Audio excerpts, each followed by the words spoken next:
السلام عليكم ورحمة الله وبركاته. جرتو كبجمتو تلمان أورمو إدو جرتنت سلام النخية إسنا على أبو دران درسني هنگ فوتو دو درجيسي ilmaan harargeetii fi akkasuma ilmaan arsii ijoolleen sikkoomandoo hedduu akkatti birxee waliin guurii naasota walirraa yaa laal wanni isin akkana godhattaniif ijoolleen arsiitiis nuti ummanni harargee duratti waan takka waliin dalagaa turre poolitikaas tokkuma dalagaa turre waliin arrammoo haalli yeroo bifa nu godhee jira laal walii amanuu qabna. Harargee akka jirutti Jowaar jara luulawaa Jowaar jala qaceelaa jechuun sirrii miti. Maaliif bakka tana hedduu adda qoodaminsa adda cabaa nu dhufaa jechuun nuti taariikhiyan wa iqtisaadiyan wa ilman siigalee seenaanis gara taariikhaatiinis gara qabsootiinis gara cufaanu gara hawaasaatiinis we are one nuti tokko nuti shaabii tokko ummata tokko jechuu ilmaan harargeetii fi ijoolleen arsiidha. We are one addambaan duris takka dabaaneen turre arrammoo poolitikaan gama laallee jira laalleeti agarra hedduu birxee wal guuraa jirtan hedduu faana warreebaa jirtan laal waan jaan dirruma bahanii jechuudha. Harargee Jowaar jala qaceelaan hin danda'amu. Warri harargeetii Jowaar jalaa dhaabbadhaa arsiin akka jirtutti nu jala qaceelaanis hin taatu.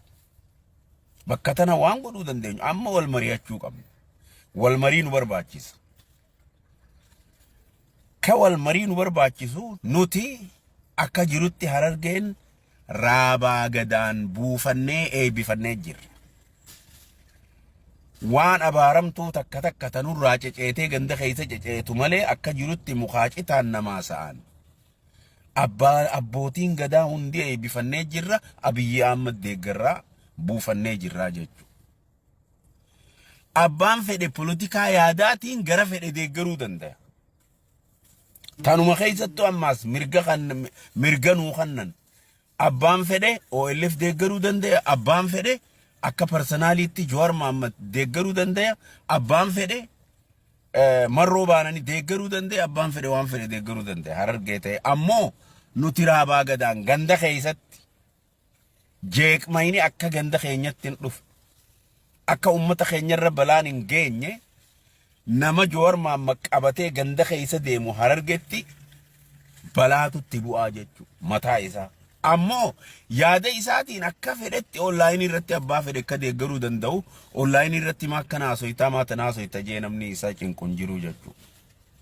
Kanaafuu waan taatan mirga walii haa eeynu waan deeggaruu irratti mirga walii haa eeynu.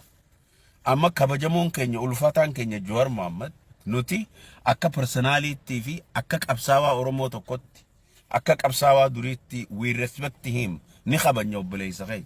Ammoo wanni inni arra deemuun ibiddiin arra inni harargee fi warra jimmaatii fi warra garteetiin arsii jidduttiin deemaa jiru ibidda badaan deemaa jira. Ilmaan arsiis ijoolleesi komandoo dhagaya. Yoo Jowaar Mohaammed jalaa hin dhaabbanne namaanis waliin taatan nama hedduudhaan warra bashtan naannawa hedduu miitan amma dilli kana rabshaan deemu kun dilli harargee walafaan dhuftan dilli jimmaa walafaan dhuftan dilli ijoollee wallootii walafaan dhuftan dilli kun hundinuu takka waan biraatii miti. Kara jaalalaatiin kara seenaatiin kara nama maxxanfachuutiin kara waa hundaatiin ilmaan arsiidhaa ni beeyna duriis arraas ni beeyna ilmaan kabajaa qabu ilmaan safuu qabu.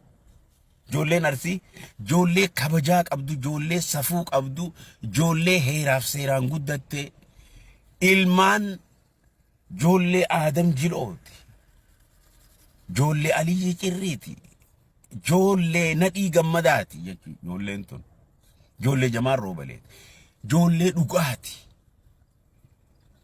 kabajaan namni arsii ga'u hin jiru. Akka harargeen afaaniin dadhayitu kanatti illee ijoolleen arsii afaaniin hin dadhayitu jechuu. Kanaafuu yoo Jawhar Mohammad jala yaatan namaan wal afaan dhuftan hedduu ammaa shoorarkaa keessa seentanii waan hin taane keessa seentanii.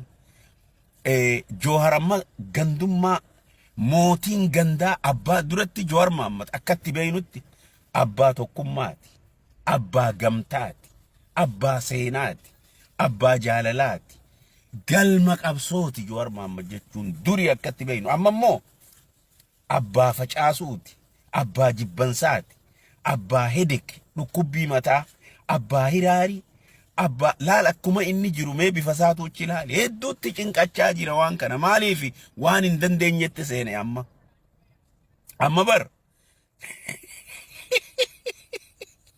ana mana yaachisaa maaliif jette nama hunda amma taisaa Jawhar keenya rabbisi haa qaceelchu saahibii wallahi ansi quudhaateetiin dadhabeefiin akka Jawhar jechaa oolaa beek waan ati carraayite bareedduu Oromoo goote kana booda ammoo Abiyyi Ahmad ni dhumna malee sitti hin dhiifnu. Wallahi yoo Abiyyiin achii deeme Jawhar na agarte jala harriiqadhu sumaa caccabee daarawa malee sumaa caccabee dhukkaawa malee Amaara qabdee Finfinnee fiduu hin dandeessu kam takkitti tana jala na harriiqadhu caccabteetuma dulloomteetuma osootuma diraaga xuuxxuu diraagaan dhamaatee osoo sammuutii yatanaa reesti fudhachiise jettee diraagaan duuta malee abadan dhumnee dhabamna malee Jawhar Mohammad ati Abiyyi Ahmad achi sossoosuu hin dandeessu. Abiyyi sii huquban qabu. Abiyyi silaa mee ati namni gorsaan isaa qaceelfamni isaa hiiga Amaara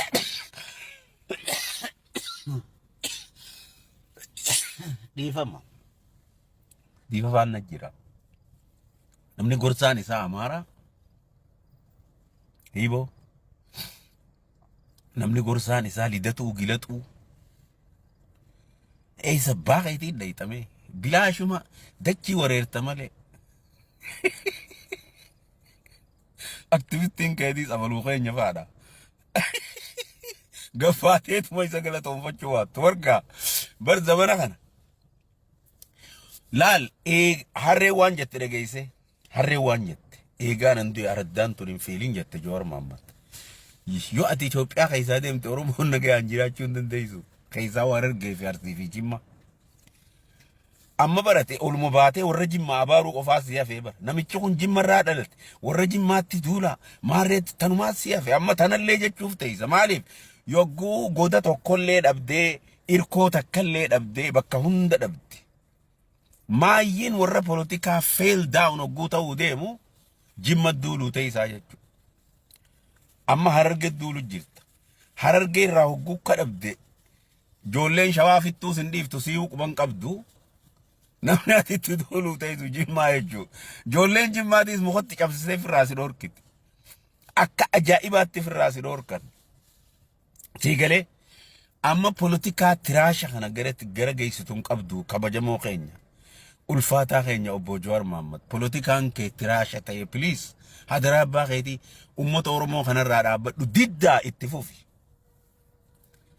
Ilmaan arsiitis waa takka godhuun oriyanii hogguu chaarjera fixatanii fiifi arsii wal gaafatti waa wal gaafatti akkaan beekutti arsiin ambana eessa geenye jettee wal gaafatti beeyte yommuu haaji taanitti golgolaaye ambana eessa geenye waan kana jalaa dhaabbannu jettee si jalaa dhaabbachuu ta'is arsiinis yoggu takka Harargee yoggu takka Wallo hoggu takka Jimma. Amma Jimmuma qofarra duuluu si hafe Jimma keessaa ganda Bashaashaa isaan ijoollee Bashaashaa bakka gartanittumaa ijoollee Jimmaa bakka gartanittuu leenca faqaa hanqasumaa si hafe jechuu amma politikaan kee you fell down Jawhar stop kabajamaa keenya we love you si jaalanna dhaabbadhu khara tokkon dhayxu jalaa riiqadhu kuni sagalee bosonaati listen to me gara tokko sin geessu politikaan kee kuni dhaabbadhu